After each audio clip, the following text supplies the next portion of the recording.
I walked in, and suddenly everything felt unbearably wrong. It was supposed to be just a normal Sunday. He'd been pacing around all morning, like he was waiting for something, constantly checking his phone. Then out of nowhere, he said, "Mom needs me." Something urgent. He didn't even look at me when he said it, just grabbed his keys and left. I didn't ask any questions. They were close. Yeah, maybe too close sometimes, but I told myself I was just overthinking it. After he left, I remembered her favorite cake from that little bakery down the street. I figured maybe it would cheer her up, a small surprise to show I cared. But surprises don't always work out the way you want. When I opened her door and stepped inside, everything just stopped. The laughter died in an instant. And then, when my eyes adjusted, I felt like the ground dropped out from under me. We sat at the kitchen table, me scrolling through my phone, him poking at his eggs without really eating. I told him about a funny thing that happened at work, something dumb, but he just nodded, eyes staring past me like I wasn't even there. It was the kind of quiet that didn't feel comfortable, more like waiting for something bad to break loose. He leaned over and kissed me on the forehead. It was the kind of kiss people give when they're already somewhere else, you know? Like, the lips touch, but the heart doesn't. I didn't say anything. I just pulled my cardigan tighter around me, pretending I wasn't suddenly cold. The coffee pot was still warming, humming quietly in the background. The smell should have been normal, but it made the pit in my stomach grow bigger. He picked up the paper and started flipping through it, but his eyes weren't reading, just moving mechanically. I wanted to ask if something was wrong, but my voice caught in my throat. What if there wasn't? What if it was just me, overthinking again? I watched his hands, fidgeting with the napkin, tapping a rhythm on the table like he was trying to count something invisible. Usually, mornings were easy with him, laughing at dumb jokes, trading half-hearted complaints about work, and trying to guess what I wanted for lunch. But today, it felt like he was holding back, like the air between us was fragile and ready to crack. "Are you okay?" I finally said, almost whispering. He looked up, surprised, like I'd just spoken a language he forgot how to understand. Then he gave a small smile, not quite reaching his eyes. "Yeah, just tired, I guess." I nodded, but didn't believe him. I could feel it, this invisible weight pressing down on him. There was something, but he wasn't ready to say it. I reached across and took his hand, hoping that would pull him back to me, but his fingers twitched and slipped away before I could hold on. The clock on the wall ticked loudly. Seconds stacked up like uneven bricks, a quiet countdown I didn't want to watch but couldn't look away from. Somewhere beneath my calm, there was this raw edge, fear that whatever was wrong wasn't about being tired and it wasn't going away. He stood up and left the room for a moment. I could hear the faint shuffling of his feet on the hardwood floor, then the bathroom door closing softly behind him. I sat there, staring at the empty spot where he'd been, the hum of the coffee machine suddenly too loud. When he came back, he was brushing his hair back, avoiding my eyes again. I wanted to say something, anything to break the silence, but my mouth wouldn't work right. Instead, I just sat there, waiting for him to tell me what was behind that look. The one that said he was already gone even though we were still standing in the same kitchen. He gave me a tight half smile and grabbed his bag, muttering that he had to get going. I swallowed hard, wanting to ask where, wanting to stop him somehow. But I let him go. The door clicked shut and the silence swallowed the kitchen whole. I sat there, breathing in the ghost of his absence, trying to pretend everything was okay. But deep down, I knew it wasn't. I just didn't know why yet. We were sitting on the couch, just the two of us, and I thought everything was fine. Suddenly, his phone buzzed on the coffee table. Just one little buzz. But the whole room changed in an instant. He looked down at it, and his face shifted, not like surprised, not really worried yet, just different. Like something flipped in his brain. He grabbed his phone pretty fast, like he'd been waiting for that message. His thumb skimmed the screen, reading whatever was there. Then he looked up, caught my eyes, and said, "It's my mom. There's an emergency." His voice was tight, but calm. Almost too calm. "I have to go now." I blinked. "What kind of emergency?" I asked, trying not to sound too suspicious, but it was impossible not to feel a knot in my stomach. He wasn't the type to get panicked or impulsive. Usually, he'd tell me, explain things. He shook his head. "I can't. It's private." His mouth was tight, like he was holding back something. I wanted to push, but I also didn't want to look like I was accusing him of anything. But damn, the way he was acting wasn't normal. Without waiting for a reply, he grabbed his keys off the counter and stood up. Just like that. No goodbye, no extra explanation. He was already moving towards the door like his legs had got something urgent driving them. I sat there, my heart beating faster, staring at the door closing behind him. I reached for his phone, lying on the table now, almost like I wanted to check it. Of course, I didn't. But I wanted to. The screen lit up as if mocking me. I saw the name flashing, but I convinced myself it was his mother's name. Maybe it actually was. I told myself, okay, maybe it's really an emergency. But something felt wrong. The way he'd rushed out, it was abrupt. Too sudden. Something felt off, and I couldn't shake it. A few seconds later, a wave of confusion slammed into me. Why didn't he call his mom? Why only a message? Why did he sound so off? I kept listening for the sound of his car starting. But the silence on my end just dug deeper, pressing harder. I tried to remember. Had he ever lied about family stuff before? Not really. But there were little things. Not big enough to raise alarms, just quirks. Like he sometimes made excuses that never quite made sense or brushed off questions. Little things I ignored. I wanted to believe him. I really did.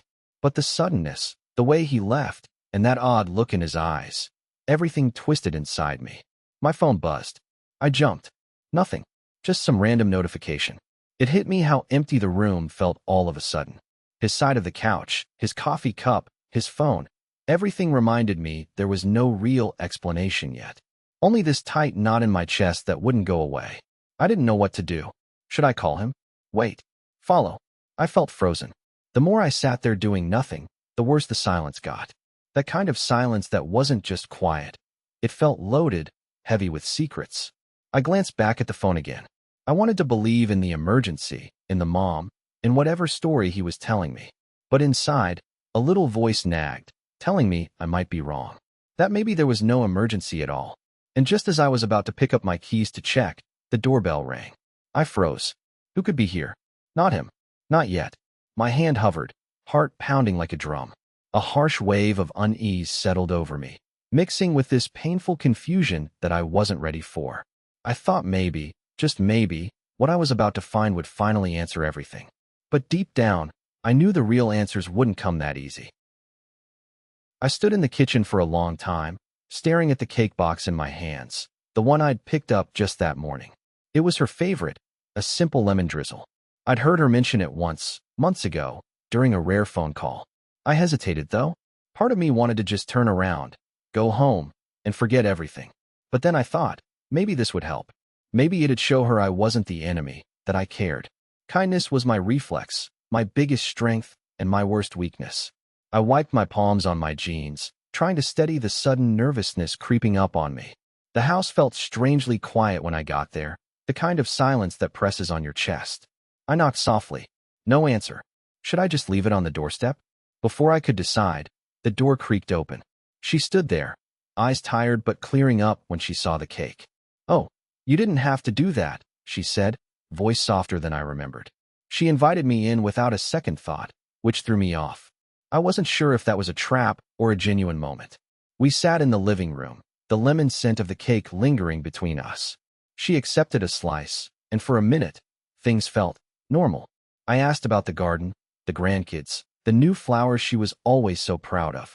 She laughed a little when I stumbled over their names, and I realized I actually wanted to believe in this moment. "The boys miss you," she said, eyes flicking to mine without hesitation. It wasn't an accusation, more like a whisper of hope. I told her I missed them too. I tried not to overthink how bizarre it was, that she was saying this, acting like she and I were on the same side. But she was watching me, her gaze sharp, quiet. I could feel the weight of it under every word she spoke. I wanted to ask questions. I should have asked more, clarified where we stood. But the way she carried herself, like an ally hungry for peace, made me lower my guard. Maybe I needed that hope more than I realized. After a while, she stood up slowly and said, "You're welcome here anytime." I felt a warmth I hadn't expected, the kind that makes your chest ache a little because it's so rare. I almost believed her. Then, just as I was getting ready to leave, she reached out and touched my arm. A quick, almost casual gesture, but enough to make me freeze. "There's a lot you don't know," she murmured, ear close like she was sharing a secret. "Be careful who you trust." I blinked, the words hanging between us like a warning I didn't understand. Did she mean me? Or was she talking about someone else? I couldn't tell. Her eyes flicked away like she regretted saying it. I forced a smile, shook off the sudden chill crawling up my spine, and thanked her again. On the way out, I put the cake box down on the kitchen counter and noticed a photo taped to the fridge. It was old, faded, two women smiling side by side. They looked happy, younger, the kind of happiness that seemed impossible to find now. I wanted to believe that kindness would break through all the wall between us. But the way she looked at me when she said those words made me realize it wasn't that simple. I stepped outside and took a deep breath. The sun was setting, but the light felt weak, the warmth almost pretend. My hands were shaking a little when I pulled out my phone. I wanted to call someone, anyone, to tell them how strange it had been. But I didn't, because if I did, it'd all feel more real. And part of me wasn't ready for that. I thought maybe this visit would change everything. But it didn't feel like the beginning of anything. It felt like the edge of something I wasn't prepared for. I remember sitting there in the passenger seat, driving down the road, and feeling this weird knot twisting in my stomach. It wasn't just the fact that he'd called me out of nowhere, saying his mom was sick and needed medicine.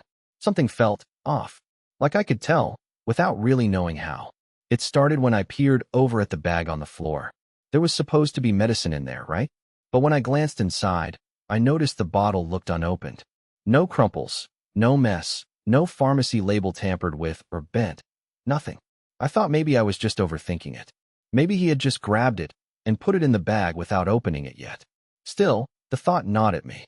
And then another thing hit me. He never once put the phone on speaker while talking to his mom. That was weird. I mean, if her health was really bad and she needed him, wouldn't it make sense to let me hear her? Or at least hear more of the conversation? The whole drive, I kept glancing at his face, trying to catch anything unusual. But he just drove, focused, calm. Too calm. It made me suspicious. I asked him because I couldn't shake the feeling. Did she say anything specific? Like what's wrong? My voice felt small, and I could tell he wasn't thrilled to answer. Nothing much, he said. Just some cold or something. That felt like a half answer. We both knew colds don't usually require urgent medicine. I kept hearing these tiny inconsistencies, and my gut told me I was missing something. Yet still, I ignored it because I wanted to believe him, wanted to believe the story. Maybe I wanted to be the good person, the one who helps and trusts. Or maybe it was just easier to stay quiet than question everything right then. I almost turned back. Seriously, I thought about pulling over, walking away, and just forgetting this whole thing. But curiosity can sound a lot like courage when you're scared, and I convinced myself it wasn't paranoia. I told myself it was simple. I was just worried about his mom, about doing the right thing. Still, that knot refused to loosen. I watched his hands grip the steering wheel, and I remembered all the times I'd overlooked things before. Little lies or half-truths I pushed down because facing them meant pain, and I wasn't ready for that. At one point, I asked again, did she want to talk to me? And he shook his head, said it was too early, that she didn't want to be a burden. I nodded without saying anything, because I could feel the tension building between us. It was like this small chasm was forming, one I couldn't fix with reassurances or my own doubts. By the time we pulled up at the pharmacy, I was caught between suspicion and hope. Part of me wanted to shout, "What are you really hiding?" But the other part, still tangled in denial, held my tongue. I grabbed the bag from the floor, feeling the weight of that unopened bottle pressing against my palm like a stubborn truth I wasn't ready to admit yet. We walked inside, and the cold air from the pharmacy hit me like a slap. I was standing on the edge of something I couldn't name. He went to the counter, didn't try to speak to anyone, just picked up the medicine, paid, and didn't say much. I watched him, waiting for some sign, anything, that would explain what was really going on. But all I got was this hollow quiet that felt heavier than words. My heart was thudding, and I wanted to ask again, press him, make him tell me the truth. Instead, I let the moment slide, telling myself that maybe, just maybe, I was imagining things. I thought it was just one of those nights, confusing and full of questions you don't want answered. But deep down, I knew something wasn't right. And that's when the silence between us started to feel like a warning. I stood outside the door to my mother-in-law's apartment, the faint sound of voices slipping through the crack where the door was left ajar. It wasn't supposed to be open, not like this. I wasn't sure if I should knock, push the door, or just turn around. But I was already there. The street behind me felt quieter all of a sudden, like the world was holding its breath. The voices were soft but clear. A man and a woman, laughing. Her laughter floated down the hallway like something rehearsed, too light to be genuine, but persistent enough to send a cold rush through me. It wasn't the kind of laugh I'd heard before, never coming from my mother-in-law. It had that brittle edge, like she was trying too hard. I pressed my ear closer and caught a fragment of the man's voice. Low, familiar. It hit me where it hurt. His voice. I swallowed hard, heart pounding in a way that didn't make sense. How could this be? I told myself it must be nothing. That maybe. No, I couldn't even let myself finish that thought. But the doubt poked at me, relentless and sharp. I knew they shouldn't be here together, not with everything between us. And yet, here they were, laughing, talking, probably sharing careless moments I was never meant to see. The hallway smelled faintly of her perfume, the one that always reminded me of cold mornings and arguments I didn't want to relive. It mixed with a trace of alcohol, or maybe cologne, I couldn't tell from out here. My fingers grazed the door frame, rough and familiar under my skin. The small gap grew wider as I nudged the door with my shoulder, hesitating just before it moved enough for me to peek inside. I caught sight of the couch first, her silhouette leaning back, legs crossed, head tilted in a way that said she was comfortable, maybe even pleased. The man was close, too close, his hand brushing her arm casually. There was no shame, no apology in their posture, just that easy connection that made my stomach twist. I stepped inside before I could stop myself, the door thunking quietly behind me. The room was dim, the curtains half drawn, soft light catching dust in the air. They didn't notice. Their laughter stopped mid-sentence as I cleared my throat, but the shock on her face wasn't what hit me hardest. His eyes, flickering from surprise to something else. Guilt maybe, but tangled with hesitation. Like he was caught between lying to me again and telling the truth neither of us wanted. I wanted to scream, but my voice caught somewhere deep, tangled up in the weight of seeing this with my own eyes. She tried to smile, the one that never reached her eyes. "I didn't expect you," she said, but it sounded rehearsed too, like that laugh. "Why? Why are you here?" I managed, the words brittle. His silence was louder than anything he could say. I wanted to run, to slam the door and never look back, but I was rooted, the cold sweat on my palms making the doorframe slippery. There was a suffocating stillness beneath the surface, like we were waiting for a bomb to drop or for everything to shatter. And somewhere in the pit of that silence was the horrible understanding I had been avoiding. They spoke again, quiet this time, words I couldn't quite hear but could feel, sharp, tense, desperate. The warmth of her shoulder against his, and the cool ache in my chest fought for dominance. I thought maybe if I stayed, if I listened, I could shove the truth back inside, make it disappear. But it didn't. It was real. The seconds stretched. I felt like I was standing in the eye of a storm with everything I thought I knew spinning around me. I should have turned and left right then, but I didn't. Instead, I stayed still, my voice caught somewhere between fear and rage. Because some part of me was still holding on to the hope this was all a mistake. But the silence that followed said otherwise. I opened the front door, trying to be as quiet as I could. My hands shoved the cake box around like it was made of glass. Like if I dropped it, everything would shatter, and not just the cake. The hallway was darker than usual, even though it was still early evening. Maybe Mom was sleeping or something. I thought I'd surprise them, you know? Bring a little normal back after all this chaos. I stepped inside and stopped cold. There they were, Mom and Eric. Not just sitting and talking or laughing over a board game. But there was this thing happening between them that I didn't quite understand at first, but my stomach turned as I blinked, trying to shake off the weirdness. My throat squeezed tight. My hands clenched the box so hard my knuckles went white. The cake cracked open before I even knew what I was doing, and it slipped through my fingers.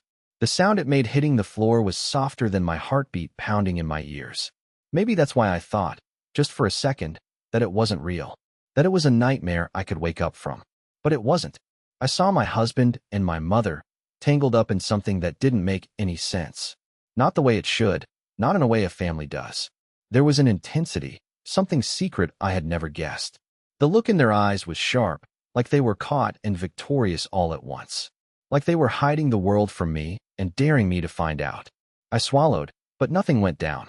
I felt like I might vomit or burst out crying, but my mouth stayed dry, and the tears didn't come right away.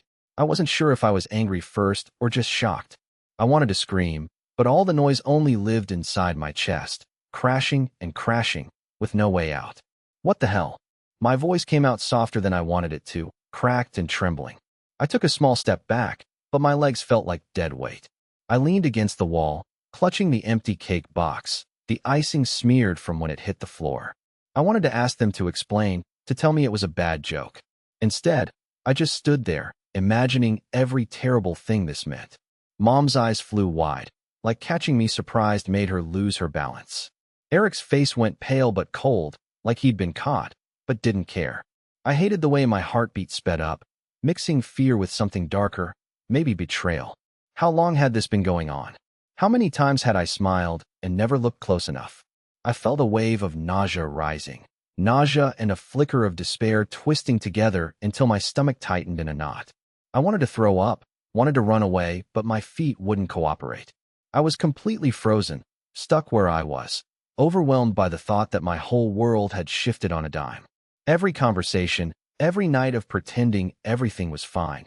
It felt like it was lying, or worse, just waiting for this moment to explode. The room felt smaller suddenly, too hot, and every breath I took was sharp and shallow. Why? It slipped out, barely audible. Not a question, just a broken sound, carrying everything I couldn't say. Mom didn't say anything. She just looked away, like the shame and guilt, and maybe something else, regret, was too big to hold in her own eyes. Eric's head dipped, but his jaw stayed set, like maybe he wasn't sorry at all. The silence between them and me was cut with that one word, why, over and over in my head.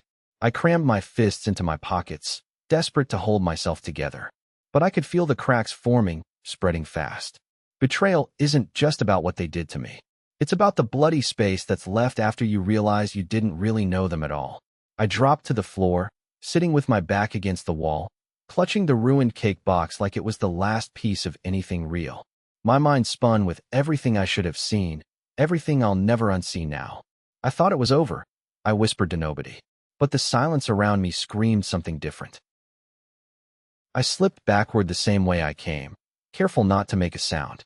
My heart was hammering so loud in my chest, I thought it might break something. The cold air hit my skin, but it didn't register. The only thing I could feel was how shaky my hands were, like they belonged to someone else. I kept my head down, trying to stay behind the bushes, but every step felt like I was moving through quicksand. I wanted so badly to disappear, to vanish right there and never come back. My breathing got faster, raw and uneven. It wasn't like when you're out of breath after running or when you're scared of something minor. It was this heavy, hollow kind of panic that filled every inch of me. I couldn't think of a single thing to say or do. My mind felt like a blank screen, but everything at the same time was flashing in front of me. The way she looked, the way her voice shook, all of it completely burned into my head. I tried to push the images out, but they just pressed harder. I kept glancing over my shoulder like I was waiting for someone to chase me down or shout my name. No one came. The silence out there was suffocating. I remember thinking, this isn't real. This can't be happening. But my body wouldn't listen. It was rooted in place and then moving on autopilot, trembling the whole time. If tears came, I didn't notice. I didn't cry. I just couldn't find the part of me that knew how. I was so far gone. I didn't recognize myself anymore. Not the person who used to laugh, who would snap at little things, or even get angry. I was just broken into pieces, scattered all over the ground where I was standing. And the worst part? I felt stupid for feeling like this. Like maybe I was weak, overreacting to something nobody else seemed to notice. But it was real. Too real. The crunch of leaves under my feet made me flinch every time. I caught a glimpse of my reflection in a window as I passed by a deserted house. It was empty, pale, and glassy-eyed. That was me now. Whoever me was supposed to be was gone, replaced by someone holding on by a thread. I wanted to scream, but the sound wouldn't come. It was like my voice had been swallowed by the dark.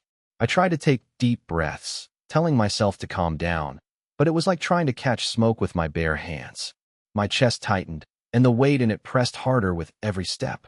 I couldn't shake the feeling that I'd seen something I wasn't meant to see, that the world had shifted, but no one else would notice or care. I felt swallowed up by silence, by distance, by a kind of loneliness deeper than anything I'd known before. When I finally reached the edge of the street where I could slip into the crowd, my legs felt weak, as if they might give out. I kept walking, but a part of me was still back there, frozen, stuck in that moment I wanted to erase but knew I never would. The question wasn't if I could forget, it was if I ever wanted to remember differently. My phone buzzed in my pocket, but I ignored it. People were around, busy with their own lives, but I felt more invisible than ever. I was drowning in a quiet that screamed inside me. Every instinct screamed run, hide, forget. But I was stuck with it, trapped in a silence louder than words. I thought it was over, but the quiet that followed told me it wasn't. I sat in the driver's seat, hands wrapped around the steering wheel like it could hold me together. Outside, the sky was dim, just that stupid half-light of late afternoon, the kind where everything looks dull and tired. The car was still warm from the engine, too warm, and the melted cake sat on the passenger seat, the icing dripping down the sides like some sick joke. I didn't move. I just stared at the window, my own face blurred by the blur of the outside world. The streetlights were flickering on, one by one, casting these lazy shadows on the dashboard. And all I could think was, how had I missed so much? The way he smiled like he loved me, but never actually did. The quiet little lies that started close to the surface and then sank like stones, dragging me down with them. The cake was a mess, honestly. Who leaves a cake in a car on a warm day? But I guess I did. Because at that moment, I didn't care. The icing was dripping. Sweet things always melt first. And that's exactly what I felt like I was. Something soft, something supposed to be sweet and whole, just dissolving into a sticky, ugly mess. I kept hearing his voice replay in my head. How he'd tell me I was overreacting. How none of this was a big deal. But it was. It was every damn thing. And somewhere along the way, I stopped trusting my own gut. I started believing the manipulation. The way he'd twist things just enough to make me doubt myself, to feel small and needy and crazy. I traced a finger along the window, watching the faint trails rain left behind from an earlier drizzle. The world outside still kept moving, indifferent. Kids playing in the distance, neighbors going about their nights. But inside the car, I was frozen. Hollow, like the engine had died and no amount of turning the key would bring me back. It hit me then. The years of sinking into this slow, quiet erasure. I convinced myself it was love, or some version of it, but all that time I was giving up pieces of me for sparks that never caught flame. The fake apologies, the fake smiles, the fake promises, it wasn't love. It was a trap I'd walked into step by step, maybe even willingly. I wiped my eyes because they'd been watertight for too long. The tears slid down, and I swallowed hard, tasting the salt and regret. How did I let this become my normal? How did I convince myself he cared when the evidence was right there? Cold cake, melting sweet stuff forgotten beside me. Time stretched weirdly. I thought maybe I should just drive away, get lost in the night, and forget it all. But the weight in my chest held me tight like handcuffs. Then, almost suddenly, something shifted. The shock started to fade, and beneath it was this raw ache, not just for what I lost, but for what I never really had. I reached over and touched the cake again. The sticky mess now almost a metaphor I couldn't escape. Sweet things melt first. Maybe I was that cake, too. Too trusting, too hopeful. But maybe, finally, I was also done melting. I pressed my forehead against the steering wheel, breathing hot and fast. The hollow inside me was still there, but now it felt different. Less like numbness, more like the start of something painful but real. Like waking up after a bad dream and realizing you have to face the daylight, no matter how hard it burns. I thought it was over, but the silence that followed said otherwise. I pulled out of the driveway without looking back, gripping the steering wheel so tight my knuckles went white. The streetlights flickered on as I drove, but I didn't turn on the radio. I just needed silence, or maybe something close to it. After a few minutes, I found myself at the park, the one we used to go to all the time. It was late, the playground empty, just the faint rustle of leaves and the distant hum of cars. I sat there for a while, staring at the dark swings swaying gently in the wind. The memories hit hard. Him laughing while pushing me, the endless talks on those cold benches, the way he always reached for my hand like it was the only thing holding him together. But tonight, it felt like all of that belonged to someone else. Like the place was just a set of broken pieces I needed to pick through alone. My phone buzzed until I finally pulled it out. His name was still there, lighting up the screen in bright blue text bubbles, messages that felt like old scars reopening. I stared at them, fingers trembling, thoughts running wild. Should I read them one more time? Should I save them? Or just let them go? With a shaky breath, I opened our chat and just started deleting. One by one. The messages, the photos we took on stupid trips, the selfies where we looked happy, and even screenshots of stupid inside jokes. The little digital ghost of us slowly vanished from my screen. It hurt more than I thought it would, but under that hurt was something else, a flicker of relief. I didn't need answers anymore. I needed distance. From the late-night texts that kept pulling me back, from the hope that was slowly poisoning me. I deleted all traces I could find, as if erasing the history would clear the path ahead. Part of me felt cruel for doing it. It's not like I was rubbing it in his face. I just wanted to stop carrying this weight. Putting my phone down on the dashboard, I stared out at the empty park. The cold night air pressed against the windows. The sky was so dark it almost swallowed everything whole, but somehow, I felt lighter. Like, despite the cracks in me, I was slowly piecing myself back together. I thought about what comes next. It's not like there's a manual for this. For unlearning someone you thought would be there forever. I knew there'd be nights when I'd catch myself reaching for my phone, or mornings when his voice would echo in my head. But this? Sitting here, alone, without the noise, this was the first step of taking back control. No more waiting for him to explain, no more trying to force a closure that might never come. I wiped the moisture from my eyes, not because I was broken, but because I was tired of being stuck. The feeling wasn't perfect, but it was something. I had taken a step back into myself. Bit by bit, reclaiming the person I almost forgot I was fighting to be. As I started the car again, I glanced one last time at the park. Empty swings swinging, dark and silent, just like me. Only now, I wasn't holding on anymore. The road ahead was uncertain, quiet, but finally, it felt like it was mine to drive. The phone rang late that afternoon. I saw his name flash on the screen, but I didn't answer. Honestly, I stared at it for a solid minute, heart pounding like I was about to make some huge mistake, then just put it down and walked away. I knew if I picked up, I'd say something I'd regret. Or worse, let him pull me back in like before. I wasn't ready for that. Not anymore. I didn't hear from him again after. No texts, no voicemail. It was like he just gave up, or maybe figured I'd moved on. I couldn't say I blamed him, but I also felt this weird sting, like I was closing a door without turning back, whether I wanted to or not. A few days later, I found myself back outside that bakery. It was the same one where I'd bought the cake before, the one I'd taken over as a kind of uneasy peace offering. But this time felt different. The morning light caught the windows a little sharper, the city hummed with its usual noise, but I felt calm. Not the shaky, unsure calm I'd had before. The kind that feels like holding your breath underwater and hoping no one notices. I stepped inside, and the smell hit me. Warm sugar, vanilla, the faint hint of something chocolatey baked fresh. I almost smiled. This place had been part of the messy memories, the one bright spot before everything fell apart. I watched the baker behind the counter. She caught my eye and gave me a nod, like we shared some unspoken understanding. I ordered the cake, just like last time, but I didn't say it was for anyone else. It was just for me. While I waited, I pulled the box tightly to my chest. It was heavier than I remembered, maybe because this time, that cake wasn't a peace offering meant to fix things.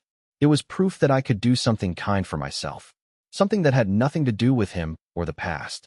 Walking home, I felt the weight shift off my shoulders, even if it was just a little. The city was still noisy, people rushing past me without a care. But I wasn't rushing anywhere. I had no calls to return, no explanations to offer. The cake sat in my hands like a quiet promise. When I got inside, I cut into it slowly. The frosting was sweet, but not too sweet. It didn't have to be perfect. It just had to be mine. I took a bite and swallowed, feeling something close to peace settle in. Not loud or triumphant, just steady, like breathing again after holding it too long. I thought about the times I almost answered his call, the nights spent wondering if he'd show up or if I'd want him to. None of that mattered anymore. This piece of cake, this moment, was mine alone. I wasn't sharing it with anyone else this time. I leaned back, letting the silence fill the room. No anger, no hope, just me and this small, quiet victory. I thought it was over.